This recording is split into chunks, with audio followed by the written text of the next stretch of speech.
Well, good morning, everyone. Welcome back to this is what episode 3, Yep, Shaken Not Stirred. How you doing, Spencer? I'm doing good, Tristan. How are you? Doing great. Just Why, yeah. why are you outside today? Well, like I said earlier, I am redoing my entire room. Uh I huh. have a very small 10 by 11 room in my apartment, and I brought all my furniture from my old house. Does it remind you of the jail cell? Oh yeah, very similar. Yeah. Tristan Uh, was in jail for quite some time, everybody. No, I'm oh just yeah, kidding. very long time. Nope. um, but yeah, it was fine. It took up my entire room, my old furniture that I Mm-hmm. brought from my old house. So I decided to switch it up, get some more modern looking stuff, and I need a desk because I work from home a lot now. So Mm-hmm. it just kind of worked out. But um, How many days a week are you working from home? I honestly try to go into the office like 3 days a week and then work from home too. Yeah. Yeah. Sometimes I'll end up, you just kind of wake up, go to the gym, come back, and then I'm like, yeah, I'm just gonna work from home today. I don't feel like Mm-hmm. going in. But um, Spencer, you just got back from vacation. I did. How was I it? did. Where Went on a you at? 2 week. Yeah, I went on a 2 week vacation. So my grandparents on my father's side of the family every other year they take us on a family vacation. We've got about 18 family members, 10 grandkids, and everybody You is said every year? every other year. Every other year. Okay. Every other year. So Where'd you go last time? last time we did Hawaii. Hmm. Hawaii's kind of the place that like we've always done since we were little kids because it's like an easy place and there's like these condos that we always rent out. I mean, we've got a big family. There's like three families plus my grandparents, but everybody's Oh got wow. kids and everything. So Yeah. it's a nice place to go. Everybody's familiar with it, safe. But no, this trip it was awesome. We went to Boston. We only went to Boston for maybe I don't know 3 days. Yeah. And I have you been to Boston? I haven't, but my sister and her fiance went a couple months ago, Yeah. and they said it's their favorite East Coast city. They Oh, love dude. I mean, it's like I was pleasantly surprised. It was amazing. I've always heard good things about Boston. it. Yeah. Everybody loves the sports there, Mm. which like I'm a sports guy. I'm not a die-hard sports guy by any means, but definitely love it and appreciate it. But no, I mean the city itself. What's really crazy is I'm not going to pin down the number precisely, but it feels like a city. There's high rises, but you only have because you got a lot of colleges there. You've got Harvard, Boston College, MIT, a Mm. lot of smart people walking around, Isn't young there people. Scripps there too? Like the big medical. There might be, but I don't know. I think it's a big med school. I'd have to look it Yeah. up. I think it is. Yeah. So like the fluctuation of population does change because of incoming students, but it Mm. only goes from like 500,000 to 700,000. So Okay. you've got a place that feels like a city, yet you can pretty much walk It's it not like millions of people. yeah, but you can actually walk it in like a couple hours. And I think I could probably speak for you too. Like U.S. history I really was gets me I going. was gonna say that's what for Dude, sure. like it's so That's cool what draw me to because there. yeah, yeah, for sure. And like we're walking around, and it's like Ben Franklin was like literally walking these streets, and it was like, oh my gosh, it was just so cool. And they say it's like the most European city in the U.S. Um, which makes sense. I mean, if you look at the history. So no, it was super cool. It's an old city. Parts of it feel, I mean, really old, like Yeah. super super old, which I love. Cobblestone, the whole 9 yards. But then That's you've awesome. got the financial district, and so my one cousin is he's an investment banker, works for a big investment bank over there, focusing on software deals, and he works in the biggest city, or excuse me, biggest skyscraper in the city. Um, Awesome apartment on the 38th floor. Like it's just so Wow. cool. You said this is your Yeah, cousin? yeah, my cousin. Yeah, Nice. he and his twin brother graduated from USC Okay. about a year and 2 years ago, um, and his brother, when we were on the second part of our vacation, did an interview with NVIDIA, who you've probably heard a lot about lately. So, Yeah. yeah, smart kids, great kids. But anyway, so we were in Boston for a couple of days, met up with my cousin, and then we all got on a plane and flew over to Nantucket, which was just incredible. Nantucket was, I don't want to say it's similar to the Hamptons, but it's kind of a similar feel. Like essentially what it is it's a lot of financial people from the city Okay. going and they spend summers there. They take their, so when you fly in, I'm like assuming when it's you, like a small private airport, right? Yeah. but the concentration of big private jets is like nothing you've ever seen. Oh my Like god. Just all it's like 400, 500 yards, just private planes just stacked. Oh, I mean, wow. it is so awesome. But well, when you fly in, like you think of the typical East Coast beach house, like the, I don't know what the right word is, but kind of like the framing on the house. It's like the layered wood and the white Yeah. pillars and everything, Mhm. and the airport looks like that. It just looks like this massive house, basically with a Wow. runway, and Yeah, you the get in. exterior finishing is just that old Yeah, like it's super escape. cool. Yeah, and then A lot of those you know houses we have like the wraparound porches and stuff too, right? Or no? yeah, a lot of them do. A lot of them do. Nice. But we fly in, and then you're driving through Nantucket, and it feels like, I don't know. I mean, you're on dirt roads for a while. Like it's such a cool feeling, but Yeah. it is an immensely wealthy island, I guess you could call it. Like it's Yeah. literally an island, and you can feel it, you can smell it. It's crazy, and the little harbor right there. That's I mean, there's yachts just stacked, and the helicopters on top of one of them, and then the Hershey family. Did I tell you this? I don't think so, no. So the Maybe. Hershey chocolate, like the Hershey family, their yacht was there, and it's called Kisses, Oh and wow. it's yeah, it That's was really really cool. Um, no, I mean incredible though, incredible place to go. Like I could definitely spend summers there.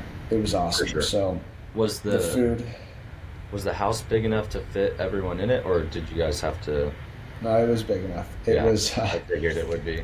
And I'm sure they it have like was. side estates with them too. Like what do they call them, like nanny houses or something like that, right? So this one did not. It was just Okay. a huge house, Okay. and That's so cool. but I mean, but my grandparents, like in the first episode, I talked a little bit about kind of what my grandfather did professionally, and like it's Mhm. like when that chapter was over, I mean, literally, like his life goal was to create the best family he could, had the Yeah. best camaraderie that he could, and wanted to have great experiences with them while you can. Life's short, Yeah. and they do that, and they just love it. And no, the house is beautiful. It was like a new house. It was a newly built house, and it was a developer who built a couple of these houses on the street. And they're big, they're gorgeous. They fit a ton of people. So like there was a bunk room where all of us boys slept, and there's like six of us, I think. Yeah, That's six. awesome. And they're king size bunks, but there was eight of them. Yeah. So I mean, you're Wait. sleeping, yes, Size bunks? huge. What? It Insane. was super cool. So I mean, the house, like it says, it could sleep like 18. It could probably sleep Oh close my to god. 30. I mean, they did a phenomenal job doing it. But no, the trip was amazing. And then leaving Nantucket back to the Boston airport, because you're not going to take a commercial flight from Nantucket, or at least a big one. Hmm. You get on these. I sent you a picture. You get on these like little planes, Yeah. little prop jets, and Hmm. it was I'm really sure that's cool. fun, right? It's very fun. Yeah, It's very fun. Yeah. for So, sure. no, it was a great trip. I really like it. I like the East Coast though. It's a very Right. different vibe. It's a different pace. Yeah. It's not like a slower pace. It's just very different. The people are different. Hmm. So no, it was a great trip. I've only been East Coast. I went to Florida when I was like 6, but I've been in New York City 2 or 3 times, and even the history there is just, Oh, I know. oh my gosh. My mom and Yeah. sister, I went one year. This was senior year of high school, 2017, and my sister and my mom wanted to go shopping, and I think they wanted to go to Soho, I think is the area, and Hmm. I told them, I was like, you guys have fun. I'm gonna go find some buildings or something to look Yeah. at. And I mean, the Which is profession. not hard to do. Find Yeah, buildings to look no, at. it's easy. Yeah. And the profession I'm in now, it's all about construction, and we deal a lot with design and stuff. So I've always kind of been into that, and so I like walking around the city and just finding Hmm. different architecture, whatnot, and checking it out. But I ended up looking up some historical building, and you can go have dinner at this place, but it's a 2-year wait list, I think it was. But they Yeah. have you can go tour it. You can on the spot just walk in and tour it, and it's where George Washington sat down and signed the final papers with the British generals Oh my gosh. for them to like officially leave. So we went in, and they have the original dinner table Hmm. with the original silverware, plates, dining, everything in there. And you don't Hmm. eat at that table. That's on the second floor. The restaurant's on the first floor. But you walk in, and you can just feel in there like you're like something happened here. Wow. It was an odd feeling, but Wait, where was this? What was it called? I don't. I have to look up You what don't it's remember? called, but I'll send it to you. Wow. But it How was cool. cool. I bought. You remember that red tie that I always used to wear that had the preamble, the Constitution on it?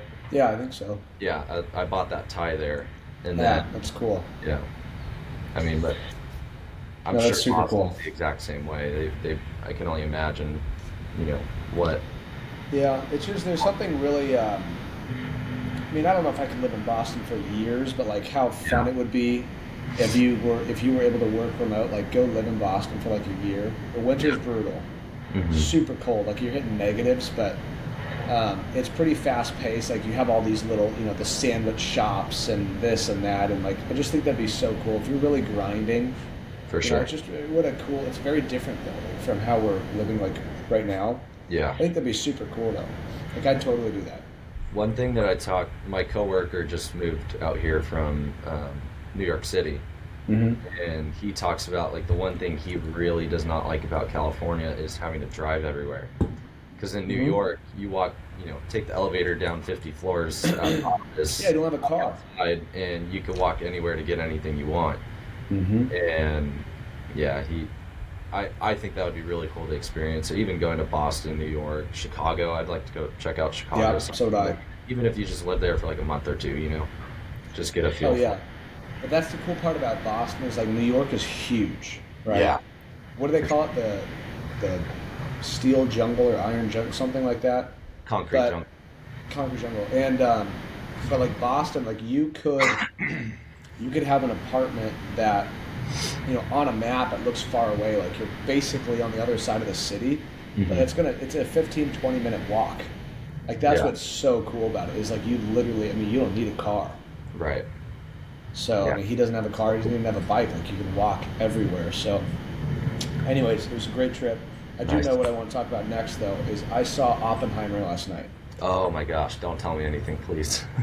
You haven't seen it? No, not yet. Whew, intense. Yeah. Very Okay. intense. I'll talk about it, but I won't talk about anything that reveals anything. Right. That's fine. So, oh my gosh. So, Elon Musk, who you used to work for, Hmm. um, I was watching this interview with him one time. He was saying, I've told you this before, but it was like, someone said, when did you notice in your life that you were like, you were Mm, different? different. And I don't quote me, but I think he said between like right around 8 years old. And what he noticed was when he would go to bed, it was miserable. Like this isn't, it sounds cool, but it was a horrific thing for him, like as a kid. Yeah. Like he couldn't turn his brain off. Right. And Yeah. the way he Like described it was like fireworks, hmm. like in his brain constantly, and that would never turn off. Like it was a motor that he had no control of. Hmm. That is exactly, and they demonstrate it like visually. That's exactly how this guy was. Really. I mean, yeah, he went through like a period The of, one that Killian Murphy plays, I'm assuming. Yeah. yep, and he went through like a time in his life where like he was kind of like crazy. Mm. Like he was kind of crazy. Um, I mean, every scientist on that level kind of has to be. You know what I mean? Like, oh, look at absolutely. Einstein, look at I don't know if Galileo counts, but people like that. They've just been known for Yeah. I mean, artists are the same. Like you Hmm. have to have a completely different creative mind, and even innovators, Edison, Musk, Yeah. Tesla, all of them. Yeah. And yeah, I mean, even just these pioneers, though, like we can talk about some of the business aspect of it, even though there really wasn't any, but there's direct parallels. Like, everybody, and I'm not saying this is not a good thing or a virtuous thing to pursue and that you should abandon your family. I'm definitely not saying that. Like, if you know me, I wouldn't say that.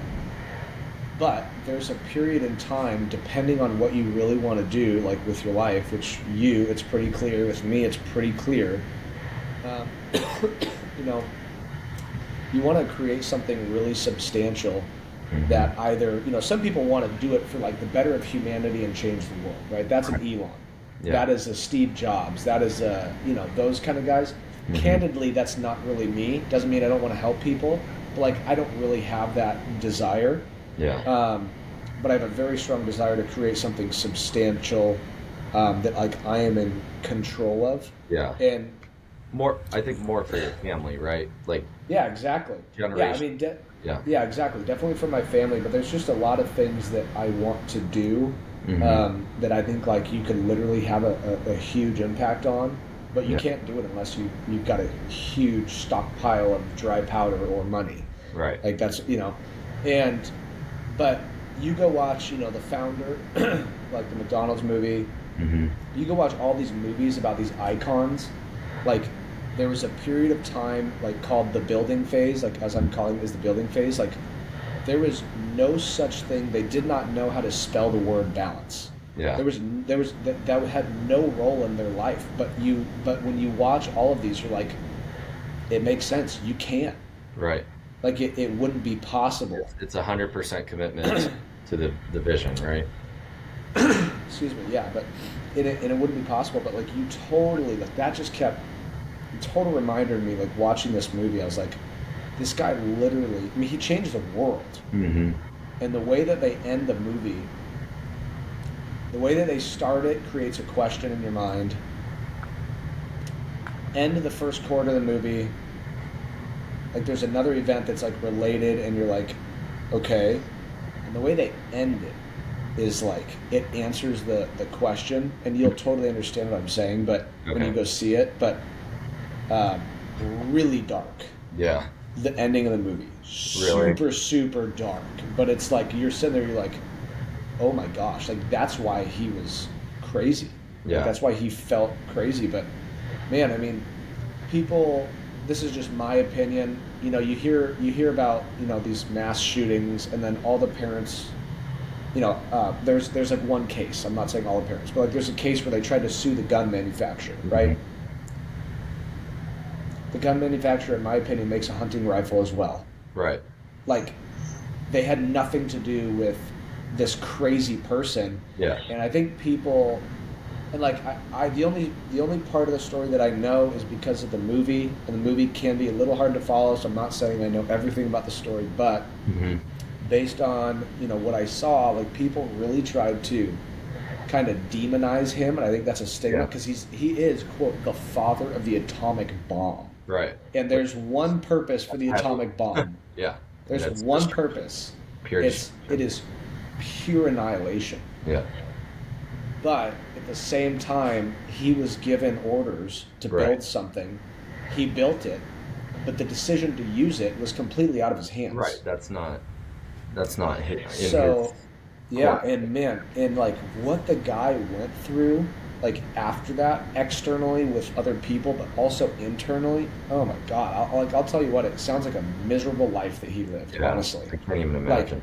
completely miserable. But it's a super powerful movie. You Yeah. got to see it. Um, I'm excited. Yeah. As soon as I saw the trailer, I was like, I can't wait to see this because I'm a I war know. history buff. I Yeah, love that stuff. So I'm yeah. excited. So it was super good. It was super good, and You they bring in a character who I'm not going to say who. That okay? was like it was Corbin told me that very cool. before. But did he tell you who? No. Okay, and it was really cool because iconic person, but I've never really seen him in a movie, and it was like Really? It was super, and you know it instantly. Like it was like, oh my god! Everybody in the movie was like, oh my gosh! That's It fun. was really Oh, cool. okay. It was very very cool. But no, incredible movie. Um, did you see Sound of Freedom?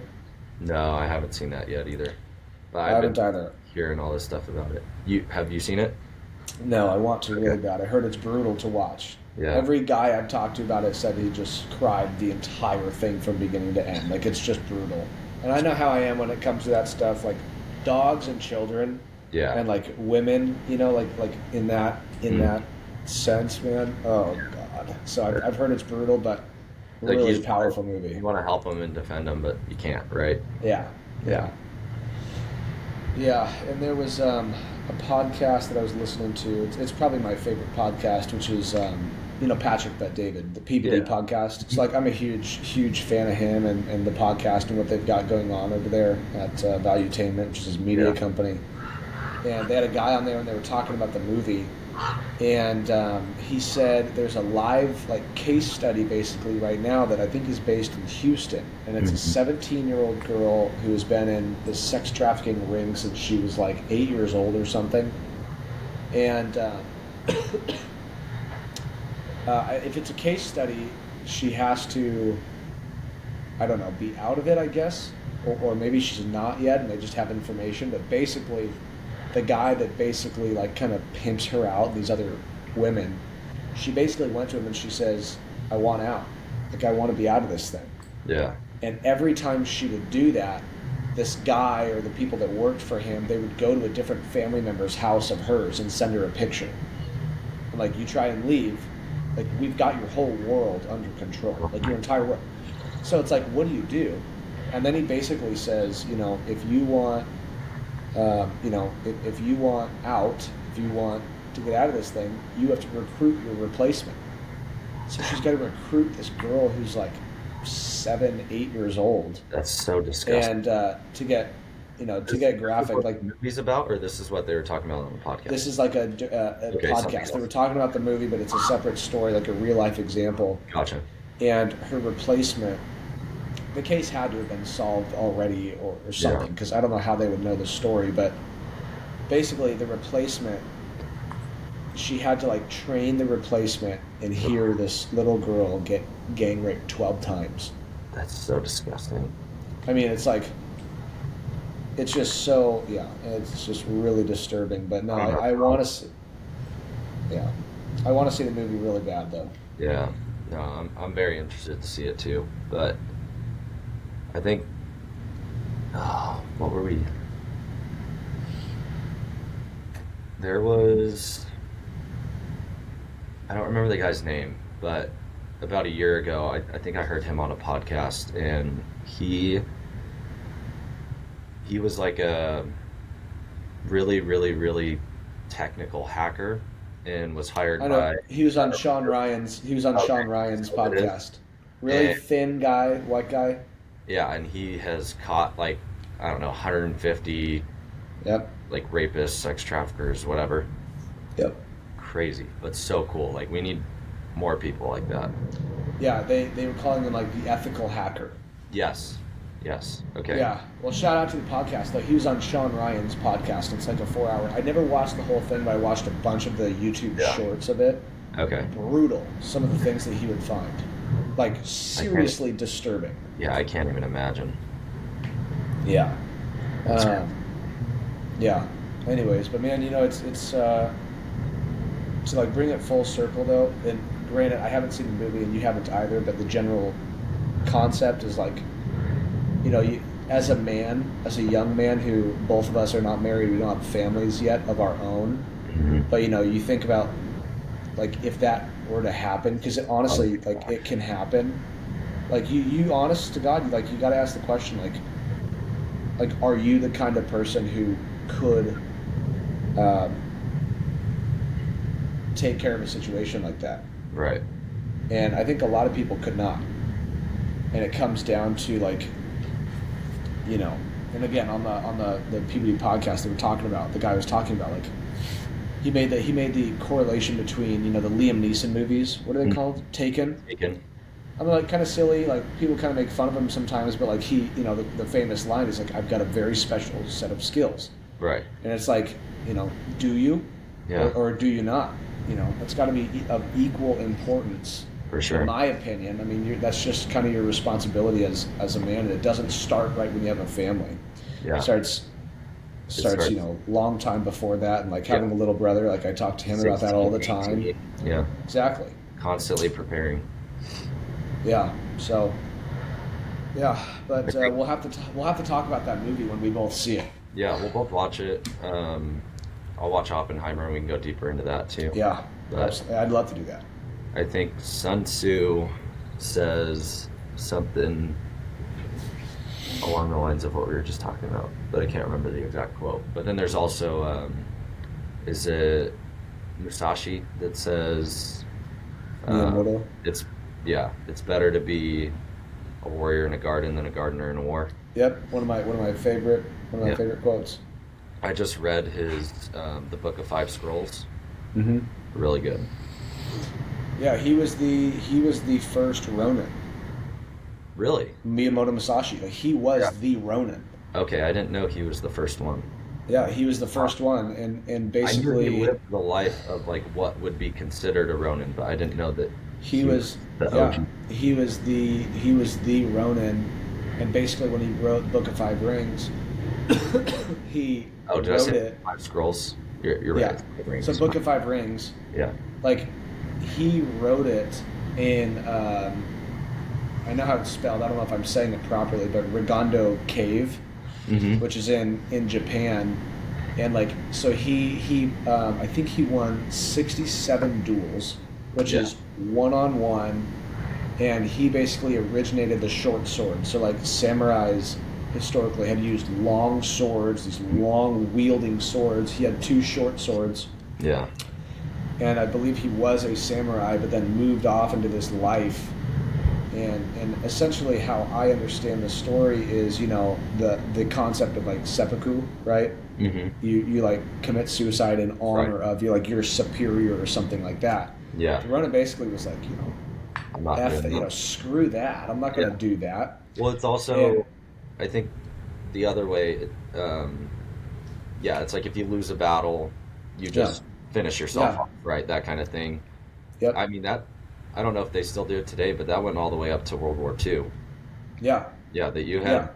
It was more for higher up, like Mm-hmm. generals. Mm-hmm. I don't know exactly how their military's laid out, obviously, but go ahead. Yeah. Well, I mean, one of my favorite movies, Last Samurai. Like that's an. You've probably seen it. I mean, that's an Is that the one example. with Keanu Reeves, or is that the one with No, that's 47 Ronin, Tom Cruise. Tom Cruise? Okay, I haven't seen it. Yeah.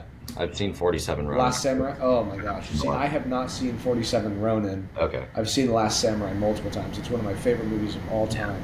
But that's a big scene in the movie. But basically, what Musashi did was he was like kind of like screw that. I'm not gonna do that. And he pursued the life like Tu Lam. You know who Tu Lam is? He's like Ronin Tactics. Okay. He's Yeah. so his name is Tu Lam, and he's really where like I learned a ton of this through him was he makes it because he was an SF guy, special forces guy, and he Yeah. makes the parallel between the Ronin or even the ninjas, not the samurai, the ninjas, where it's pure unconventional warfare. They crossed the boundaries, they broke the rules, but he makes the parallel between that and modern day special forces. Like those were equals essentially. Yeah. And the Ronin said, I don't want to necessarily partake in like this whole kind of way of the world, basically, and I'm going to pursue like Bushido, which is the warrior code, Hmm. which is to live with the utmost loyalty to God and country. Yeah.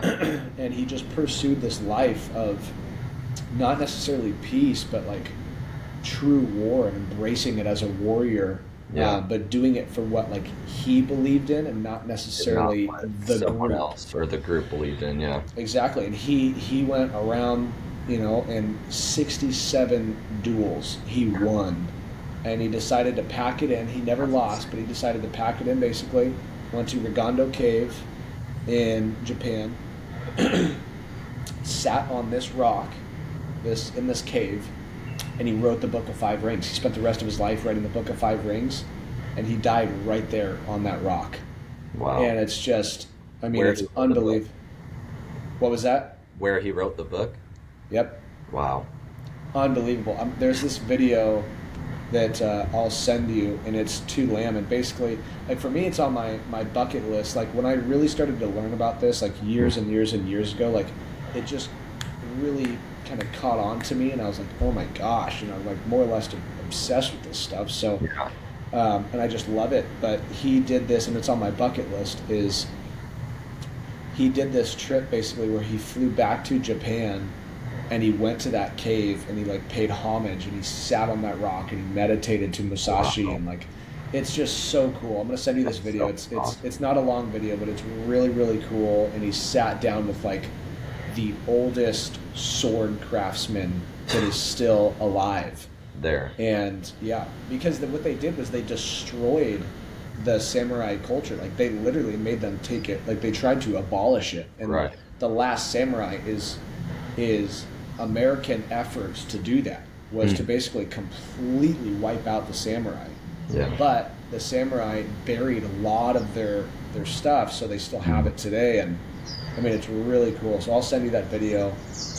But for anybody watching, it's just look up Tulam, Tulam, Ronin Tactics on YouTube, and you'll find the video. But it's really cool. So Yeah, that's awesome. yeah, very cool. Send it over. I'll watch it probably today. Yeah, I will. All right. I know we wanted to wrap this one up a little shorter. What else you got? Yeah. Anything else? I don't think so. Okay. Yeah. I'm good. No, I think we covered quite a bit. Yeah. Cool, man. All right. Well, you'll have to watch Oppenheimer. Keep it shaken and not stirred. That's right. That's right. But yeah. All right, guys. Well, for anybody listening, thank you, and we'll talk soon. Yep. Have a good weekend. See you, man. Take care.